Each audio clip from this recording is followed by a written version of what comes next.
আমরা এই ব্লেড থেকে যে কোনো সবজি স্লাইস করব। আলু কেটে কেটে চিপস বানাবো, প্লেন পটেটো চিপস সহজে কাটতে পারবো। এখান থেকে পেঁয়াজ টমেটো কাটতে পারবো। এখান থেকে এভাবে স্লাপের জন্য রান্নার জন্য এক্সারসাইজ হবে। এখান থেকে এভাবে করলা কাঁকরোল পটল এগুলো স্লাইস করব, এক্সারসাইজ করে কাটবো। এখান থেকে আমরা বাঁধাকপিটাও কাটতে পারবো। ব্লেডে টাচ করলে কাটিং চলে আসবে, এরকম সুন্দর হবে। আর ডিজাইন দেখাবো আপনাকে। এখানে সবজি প্লেন কাটিং দিলে দাগ এটি ক্রস করবেন, এই জালিটা হবে এভাবে স্ট্রেট হবে, অ্যাঙ্গেল হবে, সোজা হবে আর বাঁকা হবে। এই সোজা বাঁকা করে কাটবেন। আলু দিয়ে চিপস বানাবেন, গাজর মূলা কেটে সালাদ বানাবেন।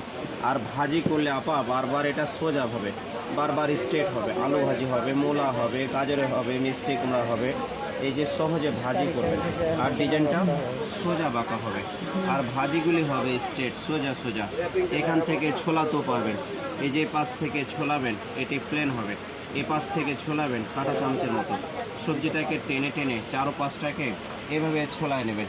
এটি কাটবেন প্লেন বেড থেকে সহজে, যে সুন্দর একটা সাইড কর্নার হয়ে যাবে, স্টার স্টার হবে। আর ছোট হলে ধরে কাটবেন, এটা সেফটি থাকবে, ধরে ধরে কাটলে হাতে লাগবে না। আলু ছোট, পেঁয়াজ ছোট কাটবেন, স্টিল হবে। আর এটা আমাদের পেঁয়াজ মরিচের জন্য।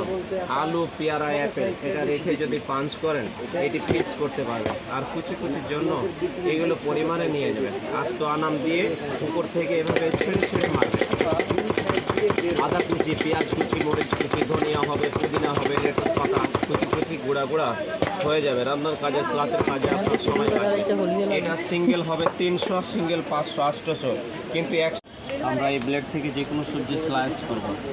আলু কেটে কেটে চিপস বানাবো, প্লেন পটেটো চিপস সহজে কাটতে পারবো। এখান থেকে পেঁয়াজ টমেটো কাটতে পারবো।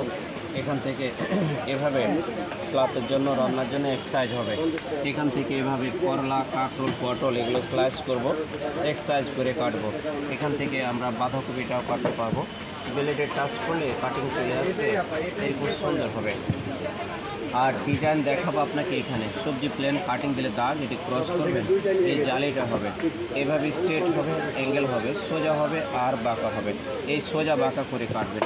আলু দিয়ে চিপস বানাবেন, গাজর মূলা কেটে সালাদ বানাবেন। আর ভাজি করলে আপা বারবার এটা সোজা হবে, বারবার স্ট্রেট হবে। আলু ভাজি হবে, মূলা হবে, গাজরে হবে, মিষ্টি কুমড়া হবে। এই যে সহজে ভাজি করবেন আর ডিজাইনটা সোজা বাঁকা হবে। আর ভাজিগুলি হবে স্ট্রেট সোজা সোজা। এখান থেকে ছোলাতেও পারবেন, এই যে পাশ থেকে ছোলাবেন এটি প্লেন হবে, এ পাশ থেকে ছোলাবেন কাঁটা চামচের মতো। সবজিটাকে টেনে টেনে চারো পাঁচটাকে এভাবে ছোলায় নেবেন। এটি কাটবেন প্লেন বেড থেকে সহজে, যে সুন্দর একটা সাইড কর্নার হয়ে যাবে।